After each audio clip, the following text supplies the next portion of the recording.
Buenas tardes amigos, soy Carla Díaz, este es mi canal Investigando la Historia y estamos nuevamente con el profesor doctor Antonio Piñero para deleitarnos, acompañarnos en esta tarde con un tema en específico. ¿Cómo estás, querido Antonio? Bueno, yo muy bien, no me quejo en absoluto, trabajo en lo que me gusta, como sabéis, estoy bien de salud, de cuando en cuando me divierto, de cuando en vez, como decía el otro, me divierto con mi barco, así que no me quejo de nada. Vamos a comenzar esta grabación para los amigos de Investigando la Historia para tocar un tema que es difícil, es muy complicado y la idea es cómo simplificar algunos términos para tener una mejor comprensión contigo, querido Antonio. Es sobre el gnosticismo. El gnosticismo en el cristianismo, hablar un poco de este origen, esta diferencia entre gnóstico y gnosis. Valentín, hablar de Valentín, qué importancia tiene dentro del cristianismo y todo eso. Yo diría que, bueno, vamos a hablar en términos generales. Lo primero, definir los términos. Gnosis, yo creo que lo conoce todo el mundo, significa conocimiento. Es una palabra indoeuropea, por lo tanto puede ser que tenga 25.000 años o 20.000 años o 10.000 años o por ahí cuando la invasión de los indoeuropeos depende de los historiadores, ¿no? Y entonces esa palabra que ha ido evolucionando da el latín cognosco, que da el castellano conocer. O sea que gnosis es conocimiento. Gnosis es un sustantivo y el adjetivo es gnósticos.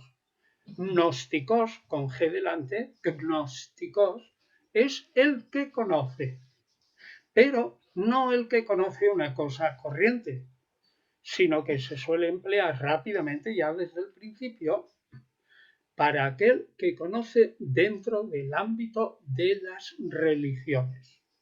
Y en concreto se entiende que conoce no porque sea más listo que otro, sino porque tiene, ahora explico por qué, la capacidad de conocer por una especie de revelación que le da Dios a él o bien al maestro con el que él como discípulo se siente unido y le transmite ese conocimiento. Por lo tanto, gnóstico es aquel que conoce de una manera especial algún tema religioso y ese conocimiento es revelado. ¿Y por qué no todo el mundo es gnóstico? Hombre, porque todos los seres humanos son gnósticos o podrían serlo, digamos, teóricamente, ¿no? ¿Por qué no? Claro.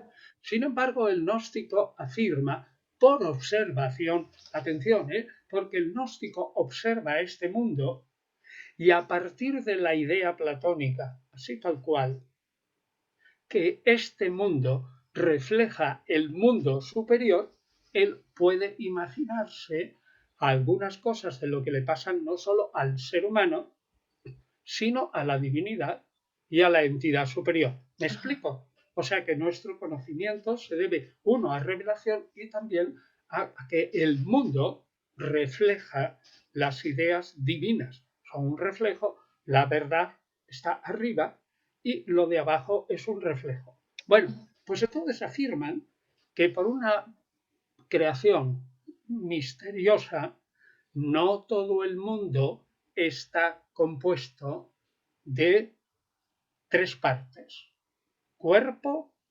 alma y espíritu. El cuerpo, bien, el que tenemos. El alma es el hálito vital, es decir, aquel impulso un poquito superior que de alguna manera mueve al cuerpo. Hay que tener en cuenta que en este aspecto el hombre no se define frente a los animales nada más en que su alma, es humana y por lo tanto tiene unas cualidades superiores. Del mismo modo que, por ejemplo, un león que tiene alma de león, pues tiene muchas más cualidades que un espejo, o que un conejo, o que una serpiente. Pero, desde luego, el conejo, la serpiente o la hiena tienen realmente cuerpo y alma. ¿Está claro? Ajá. Pero hay una suerte de hombres que por un especial don de la divinidad tienen espíritu. Ese espíritu está en la mente fundamentalmente, y lo curioso es que el gnóstico piensa que esa tercera parte, bueno, llamémosle tercera, pero es la primera, ¿no? Que esa parte es consustancial con la divinidad. Esto sí que es estupendo. Vamos a ver, la divinidad definida por algunos gnósticos es el Dios súper trascendente, es claro, pero a veces lo definen como el gran espíritu invisible. Es decir, Dios es ante todo espíritu. Cualquier hombre que tenga espíritu naturalmente participa como reflejo del espíritu de la divinidad, pero ese reflejo es consustancial con la divinidad. Entonces esos hombres, seres humanos, hombres o mujeres, da igual, reflejan de algún modo la divinidad y otros no. Entonces, para un gnóstico hay tres clases de hombres. Unos que tienen cuerpo y alma, pero el alma en un grado tan inferior que prácticamente son pues como brutos animales. Son aquellos con terminología platónica que digamos que su ánima reside en su vientre, en la parte más baja del tronco.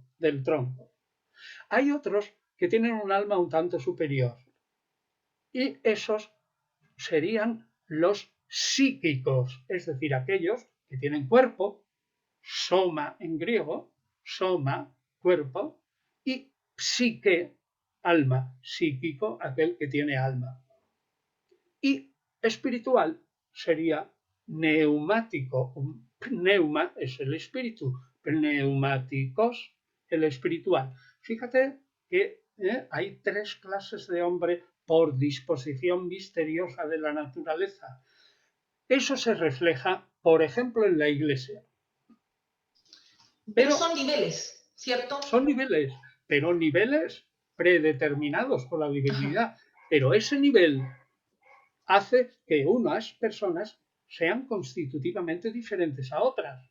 Ya Por que ejemplo, sí, mencionas la iglesia, esta gnosis se da dentro de la iglesia hasta hoy en día. claro, no, o siempre, yo diría que siempre. Lo curioso de la gnosis es que normalmente se da en todas las religiones y normalmente se da del mismo modo. Es decir, el gnóstico no es el que piensa ideas sublimes sobre Dios, sin más, porque Dios se las revela, sino que piensa ideas sobre sí mismo y sobre Dios porque hay unos textos revelados que solo él entiende bien.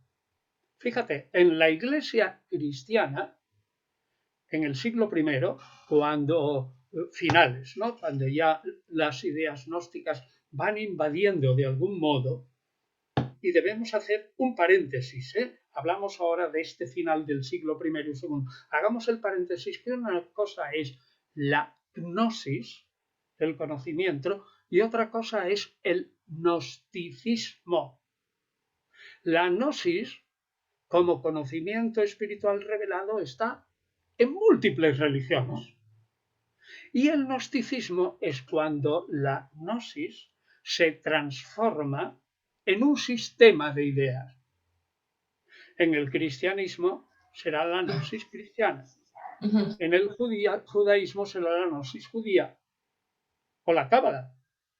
En el islam será la gnosis islámica o el sufismo, los sufíes. Y en otras religiones de Oriente que tienen libros, digamos, también inspirados, la gnosis será aquellos que, por ejemplo, en el budismo tienen potenciado digamos, esa parte espiritual que se une con el espíritu del universo. Por tanto, cierro el paréntesis, quede claro que en la iglesia cristiana Hay que definir gnosis como idea y en otras siglas y gnosticismo como conjunto. ¿Cuándo hay gnosticismo? Pues probablemente en el siglo II, cuando empieza a haber ya evangelios gnósticos. En ponerse por escrito, claro. Por escrito y se forma un conjunto de ideas. Antes hay atmósfera gnosis, gnóstica, gnosis en general, protognosis, y repito que se da en todas las religiones. Pero lo importante es que tú veas que en el cristianismo, por ejemplo, el hombre más animal pues sería el pagano, claro, el bestia.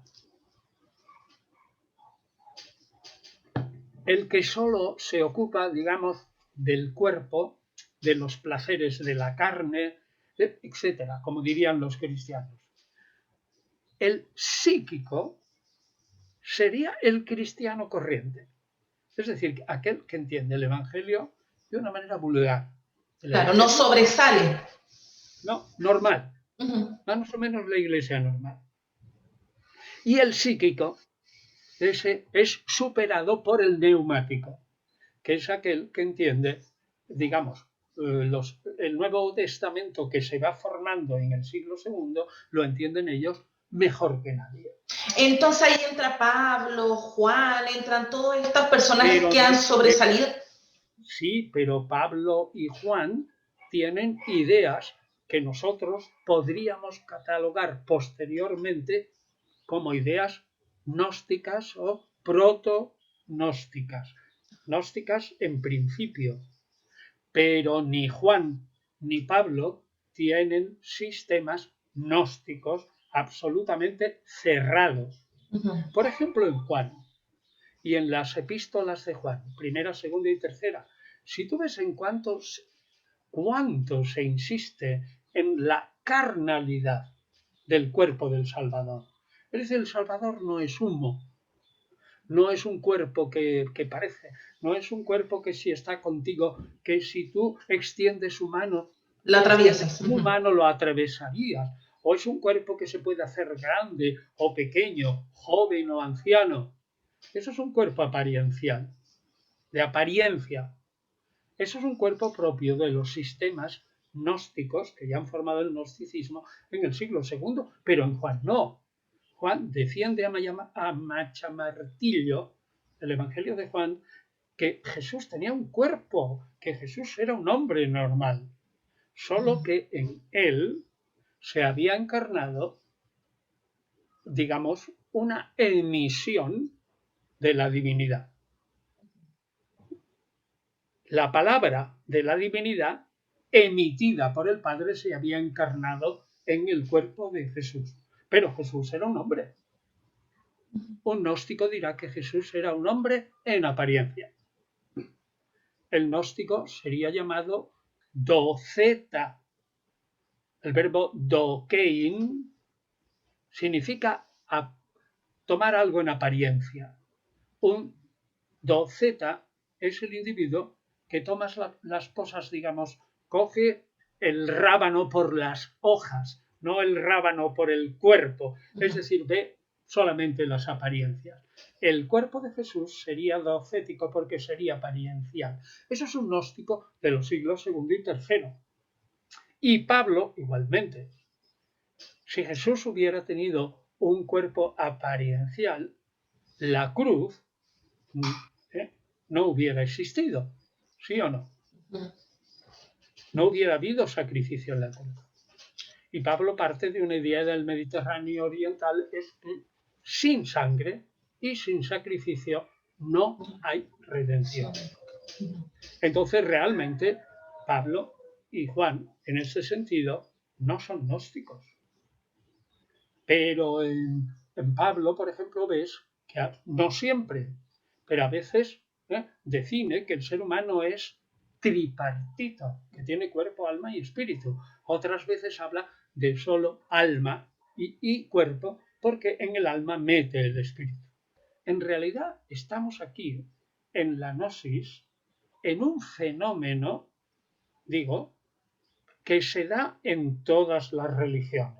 Entonces la gnosis parte de la gran idea, a ver si esto le queda claro a nuestros oyentes, parte de la gran idea de una persona, de alguien que se cree de algún modo ajeno a este mundo, que está por encima de la materialidad del mundo, que es superior a los demás que se fijan en las cosas normales y en la comida y en la bebida y el solo el sexo y el otro y tal. Ellos están por encima, superiores.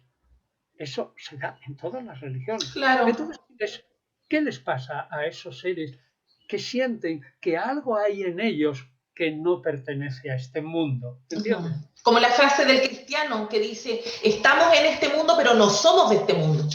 Pues eso sí es gnóstico.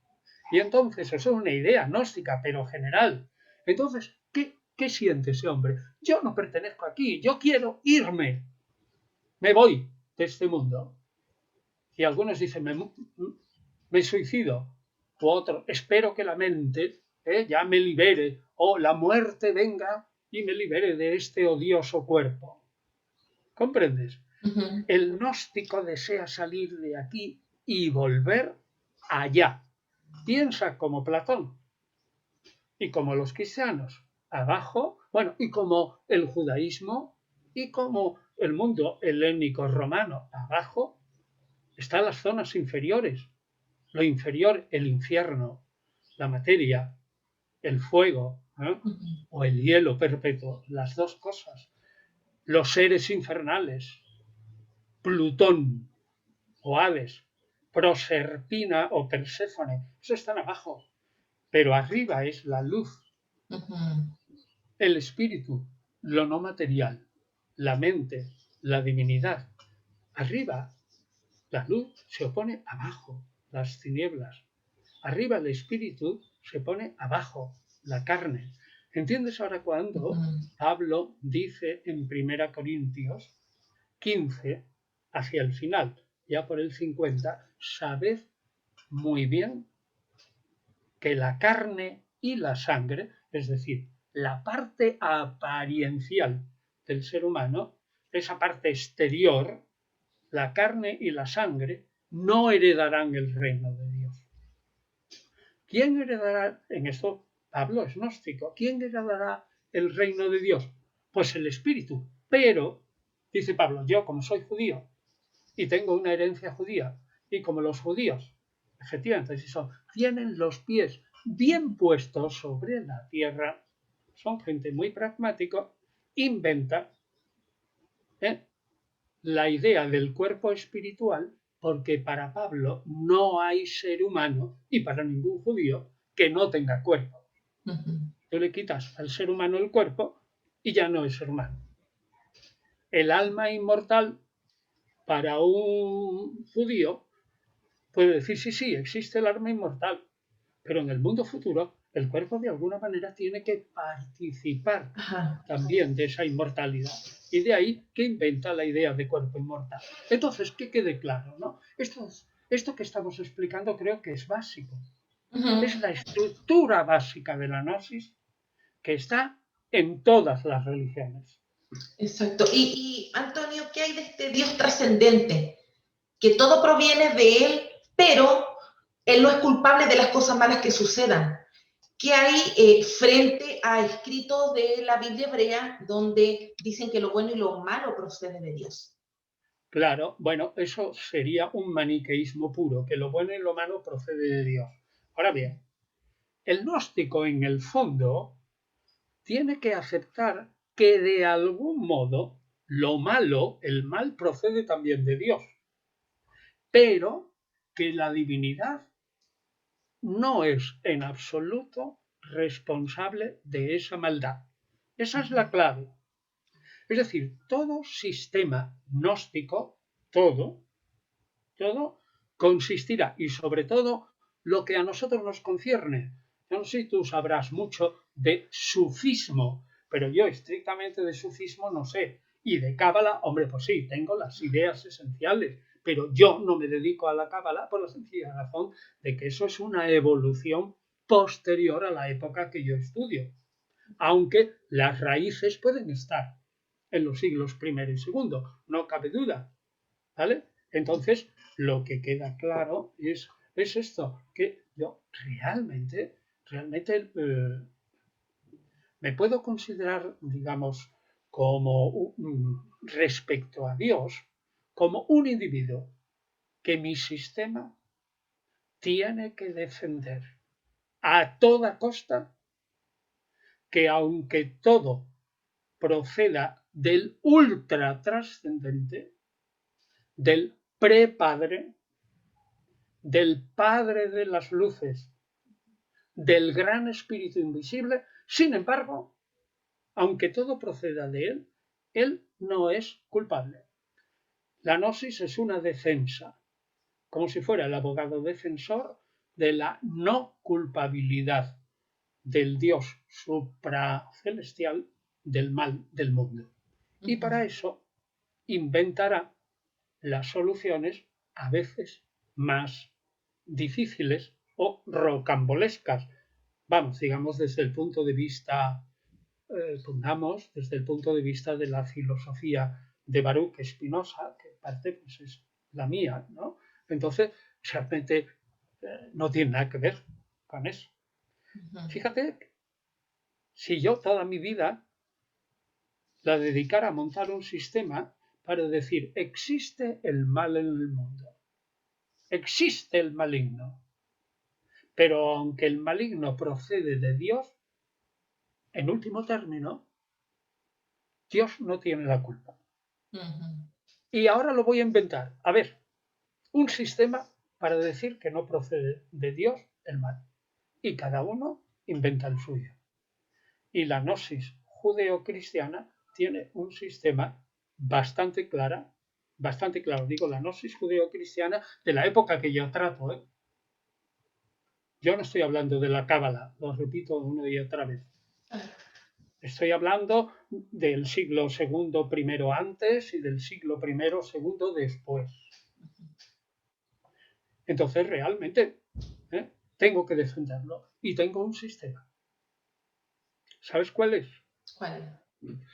El más claro de todos es el sistema valentiniano, el que inventó Valentín. ¿Y cuáles son las obras de Valentín? Bueno, pues en realidad no las conocemos, pero ciertamente parece que el Evangelio de verdad o el Evangelio de la verdad es una obra de Valentín y que la compuso al final de su estancia en Alejandría, porque Valentín es un filósofo platónico, ahora hablaremos de esto, platónico, que se traslada de Alejandría a Roma. ¿Qué otras cosas compuso? Pues no lo sé, pero en torno a las ideas del Evangelio de verdad, como el apócrifo de Juan, el origen del mundo, y esos tratados que están en el primer tomo de la edición hispánica española de los textos de Nag Hammadi o de la traducción española de los gnósticos de José Montserrat, del libro primero de Ireneo de León y de Hipólito de Roma, respectivamente, entonces, que es lo básico, ¿no? Entonces, realmente, si quiere uno que la gente entienda la gnosis, lo mejor, y eso es lo que yo he hecho siempre, es explicar claramente el sistema valentiniano. Y a partir de ahí puedes explicar otros sistemas como los setianos o los ofidianos o cualquier otro que de alguna manera son distintos y de alguna manera tienen ideas comunes. Pero vamos, yo creo que en principio para quien no entienda bien la gnosis debe estudiar el sistema de Valentín. ¿Y dónde lo estudia? En primera mano, primerísima mano. Ya lo he dicho, en Ireneo de León, libro primero, todo el libro primero, que es bastante grande. Es verdad que habla de otros sistemas gnósticos, ¿no? Pero ahí, en Hipólito de Roma, en Epifanio de Salamina quizás, y sobre todo en los tratados gnósticos, repito, de Nag Hammadi, que nosotros antes he nombrado, hemos publicado en el primer volumen de los 3. El primer volumen son tratados, digamos, filosóficos básicos. El segundo volumen son evangelios y textos afines, que aunque no se llamen evangelios, son afines. Y el tercer volumen son cartas y apocalipsis. Al primer volumen. Está en la editorial Trota, se entra en internet, se busca editorial Trota con 2 T's y ahí buscas bibliotecas, textos gnósticos, biblioteca de Nag, N-A-G, Hammadi, H-A-M-M-A-D-I, Nag Hammadi, que es un pueblo que está cerca de Luxor. Eso sí le suena a la gente, ¿no? Sí. Cerca. Y entonces, ahí está, y ahí tienen los tratados gnósticos pertinentes. Bueno, entonces, lo que hemos visto es realmente que es gnosis, Sí. que es gnóstico, que es el ambiente o atmósfera gnóstica, y hemos visto también que esa atmósfera gnóstica en los siglos II y III, en el ámbito judío y cristiano, que nos interesa directísimamente, ya no vamos a hablar de la gnosis del Islam, eso le interesará a quien estudie a partir del siglo VII en adelante, ¿no? Y más la gnosis moderna, ¿no? O el que estudie la gnosis hindú, pues eso irá a la Vesta, etc. Bueno, Antonio. y ahora queda una cosa importante. Bien. El platonismo de la gnosis. No podrás entender la gnosis si no conoces a Platón. Porque en concreto, y en mi opinión, y en la de otra, tanto la gnosis como su refundición en sistema, el gnosticismo, proceden de un sustrato mental platónico aplicado a la comprensión del Génesis, como primer libro. Eso es la gnosis judía. Y de la gnosis judía, sin duda alguna, nace también la gnosis cristiana. O, si digamos, dentro de un judaísmo marginal en el que cabe una secta judeocristiana primitiva, hay elementos gnósticos de judíos marginales que se atrevieron a repensar a Dios y a la divinidad y el pecado original y la creación del universo, el maligno y el mal en general, a través de una reflexión viendo la Biblia con gafas de Platón. ¿Queda claro? Sí, yo tengo una duda. Platón, algo de Platón, algo en serio, no entenderá jamás la gnosis. Mi duda es sobre la sabiduría. Proverbios 8 habla de una sabiduría. ¿Esa sabiduría es la que nos cuenta la gnosis?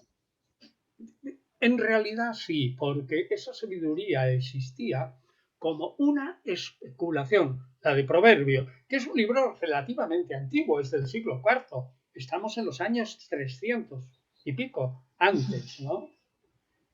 Ahí tenemos un caso en que ideas platónicas empiezan ya a servir a los judíos en la época helenística, es decir, después de la muerte o inmediatamente en ese entorno de Alejandro Magno, o en ese entorno cuando comienza tanto los judíos como el pensamiento, digamos, griego, a trascendentalizar en extremo la idea de Dios, pero sobre todo el judaísmo.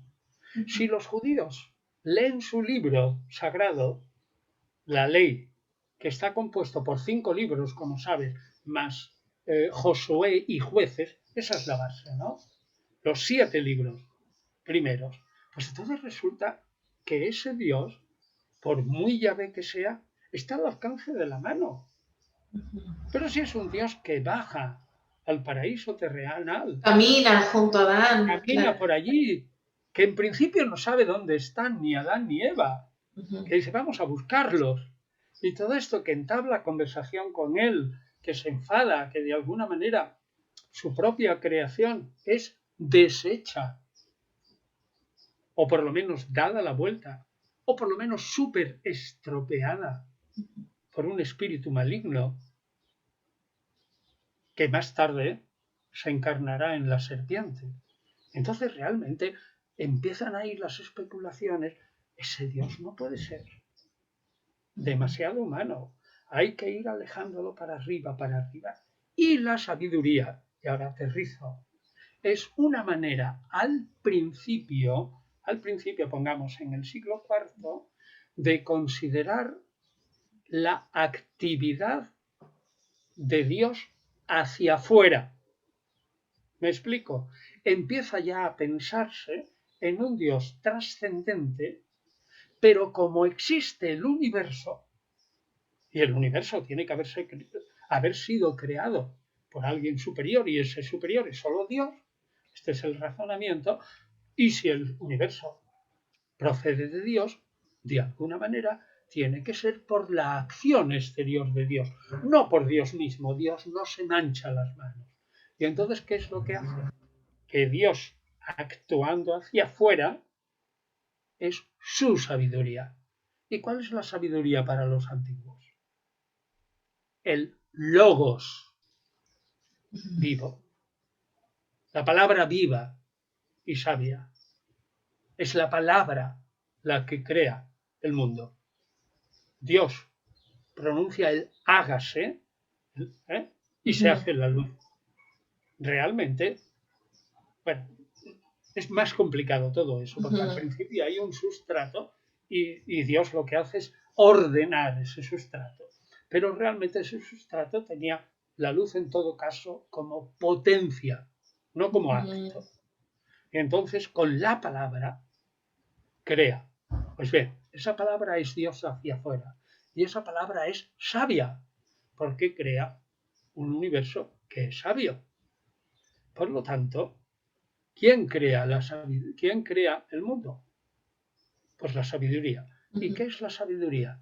Dios como sabiduría. Ojo, estoy desdoblando la divinidad. Dejando ya aparte, fíjate qué cosa más buena, lo trascendente. Y estoy haciendo como que lo trascendente se pronuncie hacia afuera. Te lo explico con una palabra también de los gnósticos. ¿Qué es el logos, la palabra? Pues la palabra puede ser palabra no proferida en tu pensamiento. La palabra entonces no existe, ¿vale? Pero tú puedes proferir, lanzar hacia afuera esa palabra. Ese logos, que antes era no proferida, estaba solo en la mente divina, en este caso. El logos pronunciado es la sabiduría. En principio es el hijo, el intelecto. Más tarde será la sabiduría. Pero cuando empiezan a formarse estas ideas directamente a ese desdoblamiento de Dios, repito, es Dios como sabiduría, Dios como espíritu, pero es Dios, pero desdoblado. ¿Lo entiendes? Sí. El uno platónico es uno y el universo le importa un comino. Pero ese uno maravilloso, con sus ideas maravillosas en forma de esa pirámide del mundo de las ideas, en cuya cúspide está la idea del uno y del bien, se refleja de algún modo en las aguas primordiales. Y ese reflejo, que lo explica Platón y lo explica la Gnosis, es el que creará una entidad secundaria pero divina para crear el universo. Así que te repito que directamente estoy respondiendo a tu pregunta cuando te digo son especulaciones del siglo IV que nacen en el mundo judío pero que son platónicas Ujú. y que nacen de la filosofía de Platón y que les sirven a los judíos para conservar su Dios único, que ya es un dogma. Sí. Peleas en el siglo X, IX, VIII, VII, a ver si hay un solo, Yahvé, etcétera, hasta que aproximadamente en el siglo V antes de Cristo, 100 años, Hay antes de algo. Platón, ya hay Dios único en el judaísmo. Ese Dios necesita desdoblarse. Ujú. Esa es la sabiduría. ¿Te queda claro o no? Sí, me queda claro, pero hay algo que me llama la atención cuando hablas de aguas primordiales, crear por la palabra. La cosmogonía egipcia tiene harto de eso, una de las tres cosmogonías. Pues claro que sí, evidentemente. Porque estamos en el ámbito de ese Medio Oriente fértil que se aplicará sobre todo a Mesopotamia. Pero la sabiduría de Egipto también reflexionó sobre eso. Yo técnicamente de Egipto, aunque haya estudiado copto y pueda defenderme, sobre todo si ahora me pongo a estudiar otro poco, ¿no? Y lo saque de la parte trasera de mi cabeza y la ponga en la parte delantera, pues ciertamente esa manera de pensar egipcia es elevada, porque en realidad, aunque los egipcios tienen muchos dioses y les critican, incluso los mismos romanos, fíjate, llaman dioses hasta los gatos y tal, pero en realidad tienen la Enéada, y la Enéada es algo espiritual y casi prácticamente único. Es una sola entidad, aunque sean 9. Sí. Entonces, pues es que siempre lo he dicho, la mente humana cuando se opone a hablar del trascendente, no es extraño que coincida en el budismo, en el confucianismo, Ujú. en el cristianismo, el judaísmo y en el islam. Coincide porque nuestra mente, que es nuestro soft, es limitado. Nosotros tenemos un cerebro limitado. Ujú. Es decir, nuestro cerebro, por ejemplo, no puede pensar bien ni lo ilimitadamente grande, no lo entiende, ni lo ilimitadamente pequeño, Ajá. no puede entenderlo. Entonces, nuestro cerebro tiene pocos sistemas para hablar de lo que está fuera. Fíjate en nuestra manera de, de hablar, ¿no? Que dicen, ¿qué mente más clara tiene este sujeto? ¿Qué lúcida, lux, en sus ideas, ¿no? Mm. Está hablando de luz, o su mente es una caverna oscura. Todos son tinieblas. Es decir, estamos hablando materialmente. Y elevamos, vamos, los únicos conceptos prácticamente espirituales son los matemáticos, ¿no? Todo lo demás hablamos por derivación. Somos poetas continuamente, porque todo lo que sea sobrenatural lo describimos con términos naturales. Ajá, interpretándolos con términos naturales. Es Exacto. decir, no podemos, claro que entonces respondo directamente a tu sistema egipcio. Es evidente que toda mente humana y toda cábala y toda gnosis y todo sufismo, todo coincide en un montón de ideas. Ujú.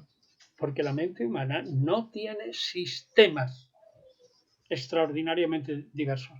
Es decir, es muy difícil presentar una trigonometría para este mundo visible que sea distinta de la euclídea.